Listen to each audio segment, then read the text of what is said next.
Dear learners and listeners, Namaskar. I am Dr. Shweta and today I am here with a new topic which is learning processes and acquiring skills part 1. Have you seen a newly born child able to walk, talk, feed or dress by herself or himself? The mother feeds and dresses the child and gradually teaches to walk and talk. But you can do all of the above actions yourself. Have you ever thought how this dramatic change happened? Of course, through learning. Further, you have learned social habits and customs, and as an adult, you deal with various situations in life. You would even have learned various professional skills like typing, reading, riding a bicycle, speaking, etc. Since everything we do and think comes out of learning, it is the key to understanding how most individuals behave. It is through the process of learning that we become competent, skilled, perform various activities and excel in life. We become what we learn. No doubt, you have been learning throughout your life without knowing how learning takes place. In today's program, we will talk about how learning takes place, methods of learning and the various factors that influence it. The objectives of today's program is to explain the concept of learning as well as to describe the process of learning and its scope. Let's begin today's program by knowing what is the nature of learning. If a child avoids touching burning firewood after being hurt, it can be said that learning has taken place. Learning is a process by which a certain change or modification in behavior occurs. Behavior refers to any action which may be muscular, social, mental or a combination of these. Learning can be defined as the process by which any relatively permanent change in behavior occurs as a result of practice or experience. This definition has three important elements. Number 1, learning is a change in behavior for better or worse. Number 2, it is a change that takes place through practice or experience. Changes due to growth, maturation, fatigue or injury are not included in learning. Thus, learning brings about improvement in performance. And the third is, before it can be called learning, the change must be relatively permanent or enduring. That is, it must last a fairly long time. For example, once an individual learns to ride a cycle, he or she does not forget it. Before going further, let's do one exercise. You must be having a child at home or in your neighborhood of the age of 6 to 8 months. Show the child a small pup and when the child touches it, make a pleasant sound. The child will have a pleasant experience and learn to like dogs. On another occasion, while showing the pup to the child, make a frightening sound. The child will have an unpleasant experience and learn to avoid dogs. In the first case, you have conditioned the child by positive reinforcement and in the second by negative reinforcement. This activity will enable you to understand the relationship between stimulus-organism response. Learning is a thoughtful reaction to a given stimulus. Learning needs to be differentiated from other concepts such as maturation, reflex and instinctive behavior. A child cannot learn to walk unless his or her leg muscles are strong enough to support the weight. This implies that maturation provides the necessary readiness to learn. Certain level of maturity is required to acquire skills or knowledge. Learning and maturation both result in changes in behavior. Sometimes it is difficult to differentiate as to which has influenced the behavior more. Maturation may be considered as the development brought about by growth of the neural and muscular system, while learning is an outcome of stimulating situations. Other types of behavior which do not represent learning are those which arise from instinctive and reflex actions. Instincts are complex patterns of behavior. For example, building of nest by bird is instinctive. Each animal type has certain instinctive patterns of behavior which are necessary for their survival.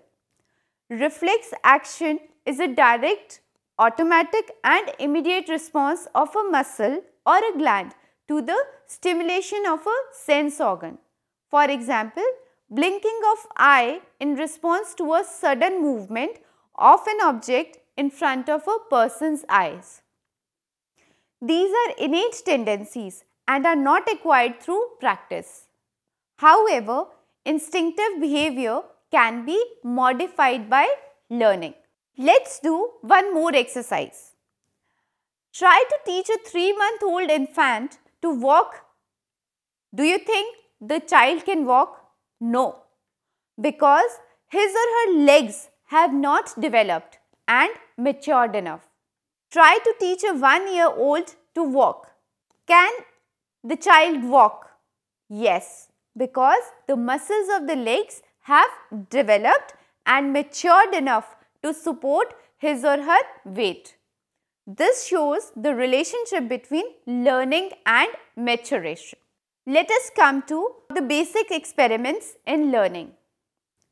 Different types of learning have been investigated by psychologists.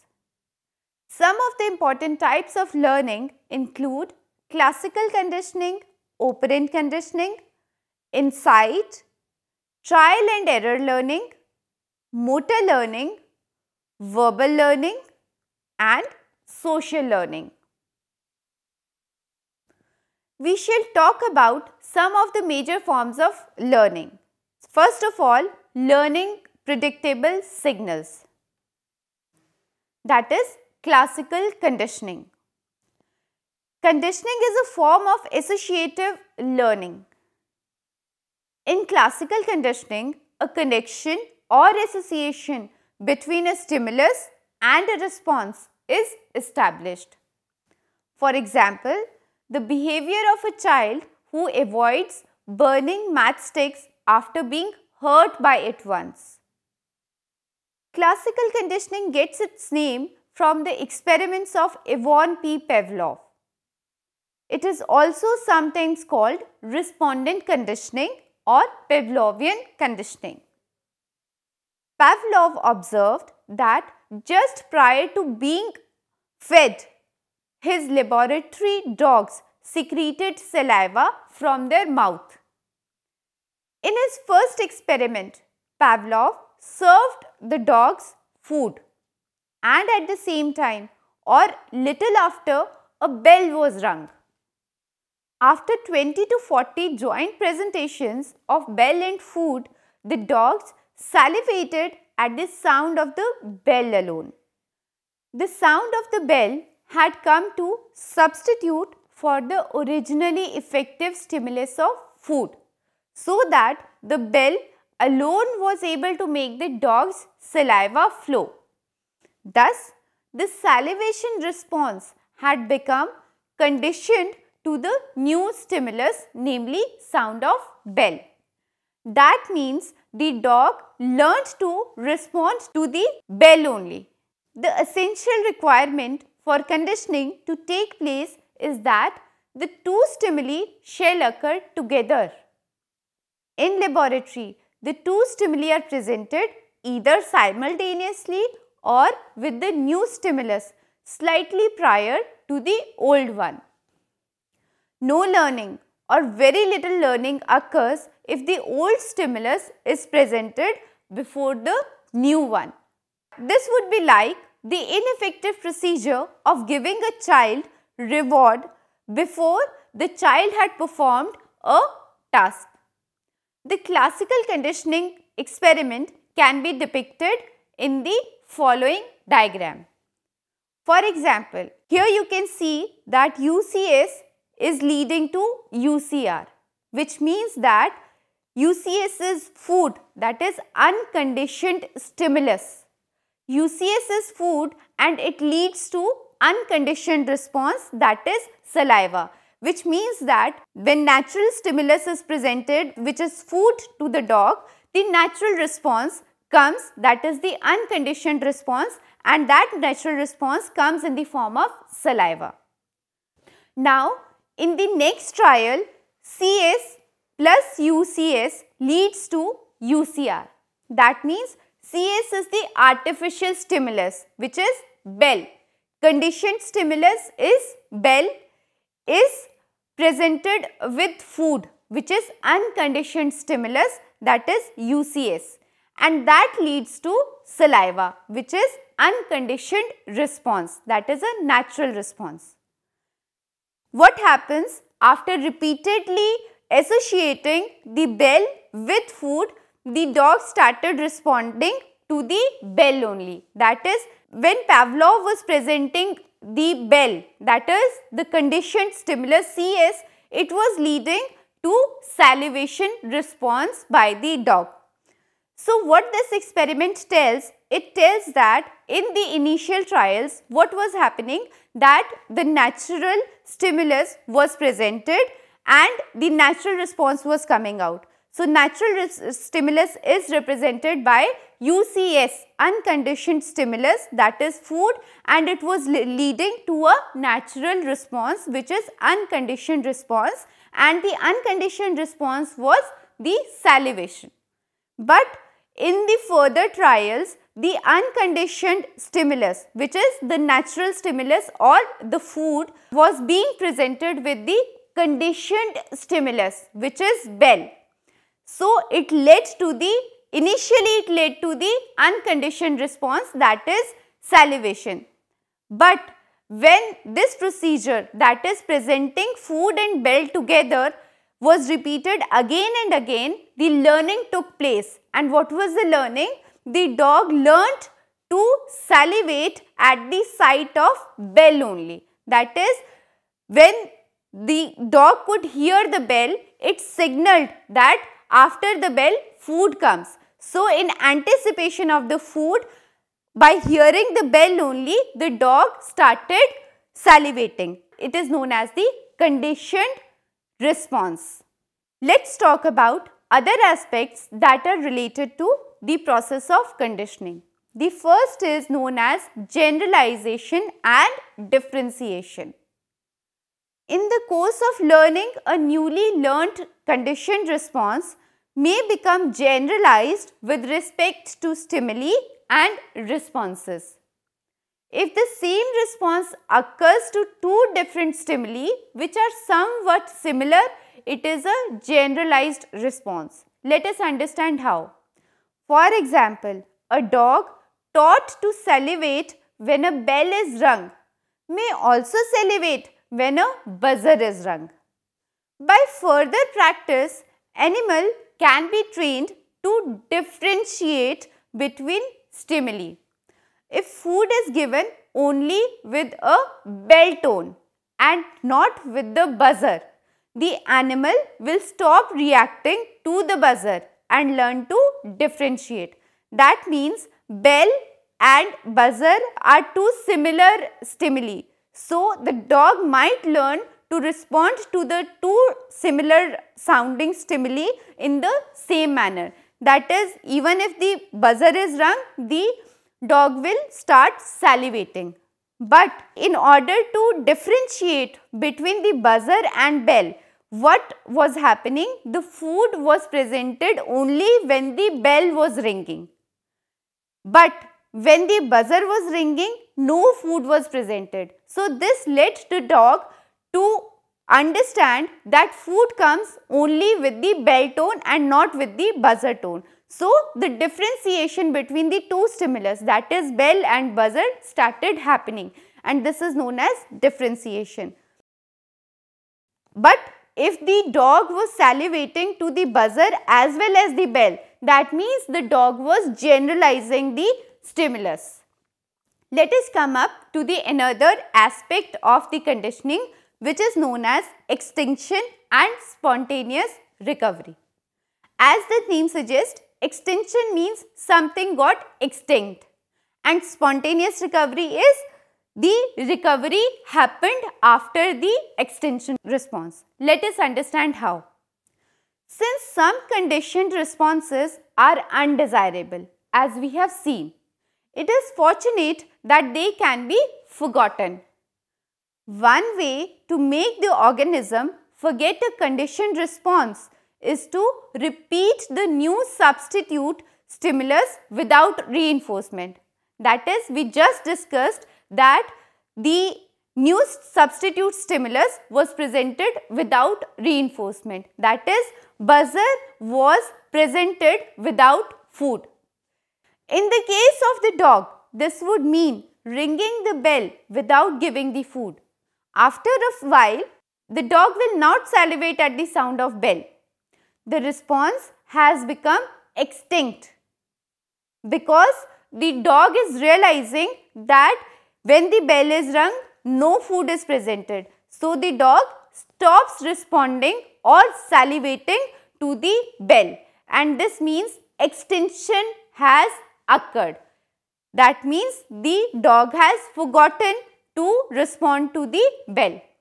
Like forgetting, extinction seems to be temporary rather than a permanent loss of response. Now, with this, we come to the spontaneous recovery.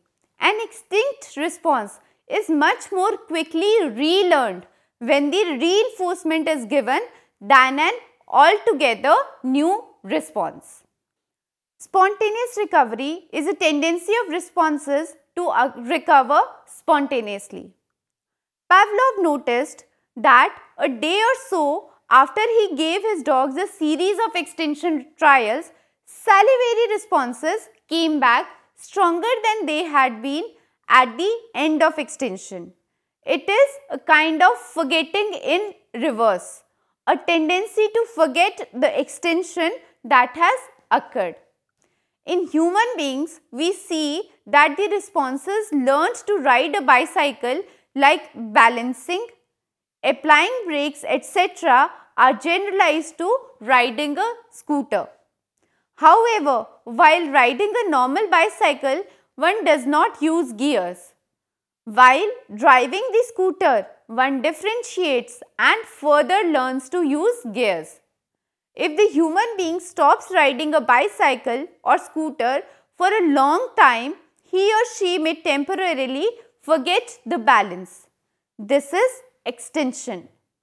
However, on trying, relearning occurs very fast, faster than the initial time to learn.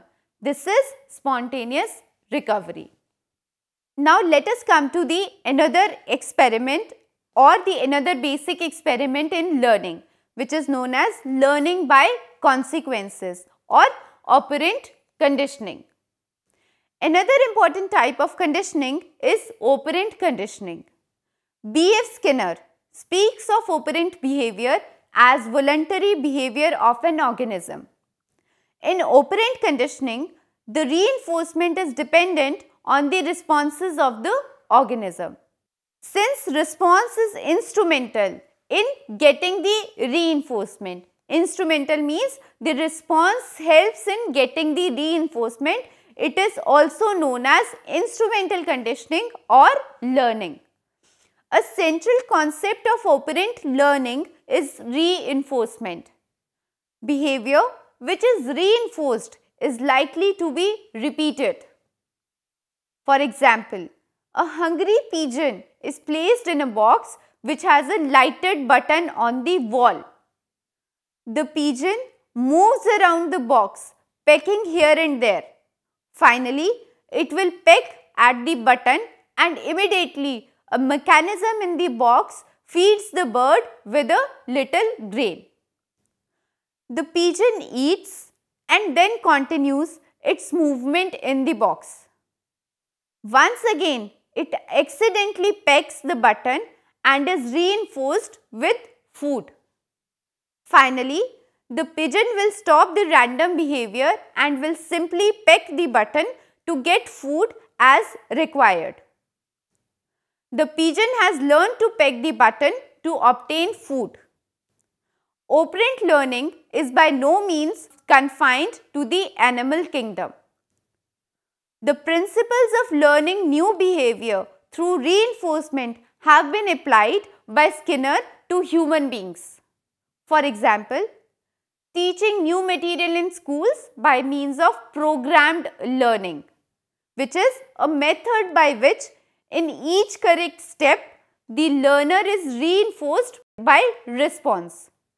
Second, behavior modification techniques for treating behaviorally disturbed children and adults. So dear learners, this was all for today's program, in which we talked about what is the nature of learning and the two basic experiments in learning, which is the classical conditioning experiment by Ivan P. Pavlov and the operant conditioning experiment by B.F. Skinner. I hope you have understood the concepts well. Thank you.